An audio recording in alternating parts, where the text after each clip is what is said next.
Hello. Just want to get a little chat in and see how we can think about things here, and want to talk a little about the mind and had a little insight perhaps where reading your answer book again, it talks about the absolute mind and how it's basically a bestowal of the infinite spirit. And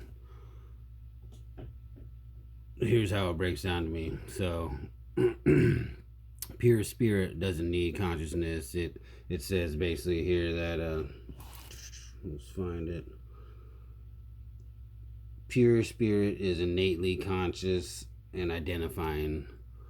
So once you get past your consciousness all the way to pure spirit, you just know it's an extension of those realities, those truths that are so beautiful and so loving, that it's just like an extension of yourself. Evidently, who knows? We'll eventually find out, maybe. But you can think past. So the mind, your consciousness. If you gotta basically start from the reverse, have you, and build back up to get to your ascension scheme to find God. You got to start backwards from the material plane to the eternal plane or the spiritual plane. Then spirit comes last, and you start material body, and you have your conscious mind that gets conditioned by your life. You come up with all kinds of crazy ideas and thoughts, and only things that you share with yourself or whatever. But people talk all kinds of weird things and dreams and what have you. But for sure, the mind, is to me second and conditioned and always growing. And when you get to that spirit part, that soul, the people that get confused is the spirit is innately bestowed from the Father, and depending on where the inhabited planet is in its time frame of bestowals and evolution of God-knowing creatures, is dependent on how often or how many and whatnot these thought adjusters coming into play. It's basically, I read somewhere that in your ancient book that wants that bestowal of a magisterial son, or the creator son himself, which 1 out of 10 million planets he bestowed on our planet, and he only does that one time. The rest of the time there's magisterial sons and other bestowal sons that come down and are just as effective, whatnot.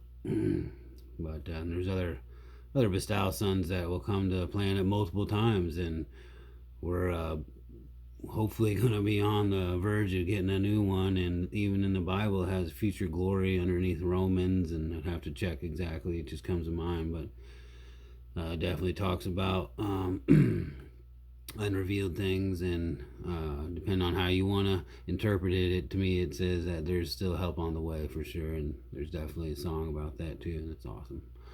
But back to the consciousness and being aware of your own awareness, the super consciousness, have you being the second part of your evolved self, ego, whatever you want to term it.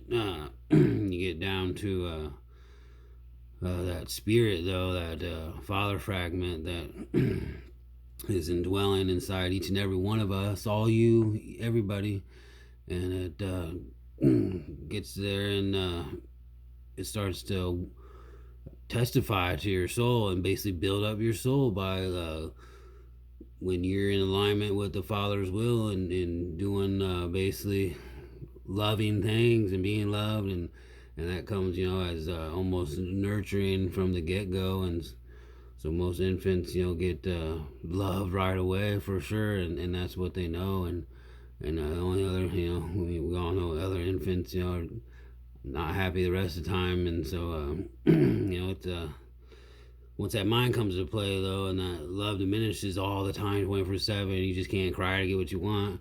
then get soothed and cuddled and whatnot, then things got to evolve, things got to adapt. You got to think outside your tantrums and crying and become a little bit more mature. Each day you get a little older, and that's the problem with the humanity today. People are old enough to know better about throwing these tantrums and whatnot, and being selfish or what everything I need, all me. But anyway, I'm getting sidetracked here about that building up the spirit and that soul that you get in there, and I'm not sure how it all works exactly, but I definitely feel a lot different from this year on.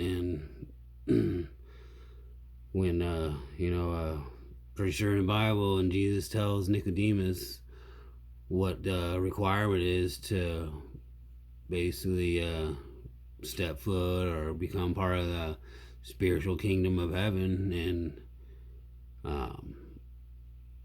to me, I read it as he says, you have to be reborn in the spirit, and Nicodemus even kind of, is takes it like, any good student pupil, like, well, how can you climb up into your mother's, womb and be born again, actually be born again? And he's like, no, that's not what I'm talking about. He just says you have to be born again in the spirit. And to me that's hard to explain. And when my heart just feels so much that I had to get up here and talk about this and let it out, that there's so much of this feeling, and it's different than any feeling I've had from my earthly parents or grandparents or anyone. And it's to be known and felt this much love it's coming from inside. It's definitely not something I've ever got to experience before, and it's so much magical, you want to call it, but it's so real. And I just love God so much that I just want to come out here and say this to you guys and let you know that that mind part, that spirit mind is where I'm at more. And I've got some more timeline stuff I've been doing, and another drawing to kind of show things a little bit better. And but I'm working on a timeline around Abraham's time and Jacob. I've gotten through this first book of the Torah with modern commentary, and it's pretty amazing. I mean, I love learning, and it just gets even better. But don't revere the books as like they're holy themselves, because that's overstepping what the Father is about. You want to revere the Father and know about what's holy. That's what's holy, is the universal Father and everything that He's done for us and does for us, and all that love. Just think about love, as the main focus. So then, basically, the bestowal of the consciousness, and is from a godly source, but it doesn't mean that with that gift, things are done in a good, godly manner, a holy manner. It's like basically, saying, your kids are always supposed to be underneath your responsibility, even when they're grown and you're dead, right? Okay. But so these gifts that we get, we should be taking them to the extreme as far as positive and loving, and not so much for granted. And I still have trouble every day and struggle with eternal things and external, but I keep that love in the forefront of my mind, and don't road rage like I used to. I mean, that was terrible, unfair to people I didn't even know. I mean, that's silly, and terrible negative vibes that just doesn't need to be out there. So I'm glad that's different, and definitely I'm sure people don't like getting yelled at, just like I don't, if you happen to not be doing everything perfect on the road that you're supposed to. But even when you're a perfectionist or claim to be, definitely people know me as that. So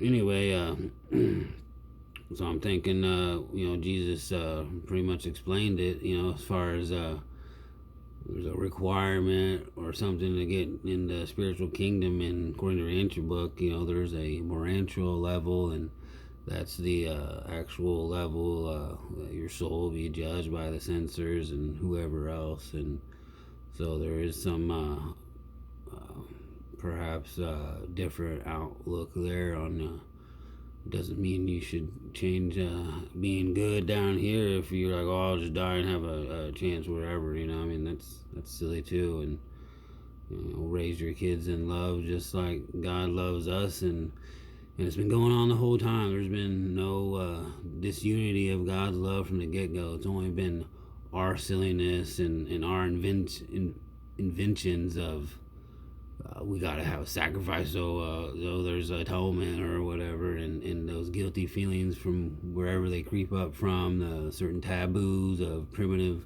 evolutionary traits. I mean, it gets to a point where even in the modern world with the sectarianism of denominations, these churches, and some are like, well, we're non-instrumental, and it's like, really, you're non-instrumental because why? There's no really mention of instruments in the New Testament, or I mean, really, and what would you say if Jesus popped up right here? It's like, dude, I like to play the harp, and you guys aren't even playing any music here. What's wrong with you guys? Not the angels are singing 24/7 in heaven. I mean, you're not instrumental. We voices or vocal cords are their own instruments. How silly can people be? And it's like we're all supposed to be loving and kind, and separations, divisions come even to the best of us. So we gotta keep in mind, that love is something that never gets divided, and there's no disunity in God's love, and loving everything. And I kind of claim easier to say, the sun rises on the wicked just as it does the good, and God's love is blasting out all the time on everybody and everything. And however he sets up the judgments and cosmic rules are not something I'm too focused on anymore. Just trying to love and not worry about punishment, and worry more about helping out and spreading the love and telling people that this world is something that we can change, one by one. If we're putting out better vibes, one by one person, newer, better vibes, thinking not just of ourselves but other people, and it'll change, and it can, for sure. It just takes love. Love conquers everything. And definitely becoming aware and more conscientious of what you're doing, and just one step at a time. It doesn't have to be huge, daily things, and it's one day at a time. And if we all take a little bit of extra time to be nicer and loving, and I think we'll see a change, and definitely we'll look forward to that, huh? So anyway, next time I'll probably be looking at a timeline, and got a new drawing for sure. And definitely see it around the bend here. Love you guys, and peace for sure.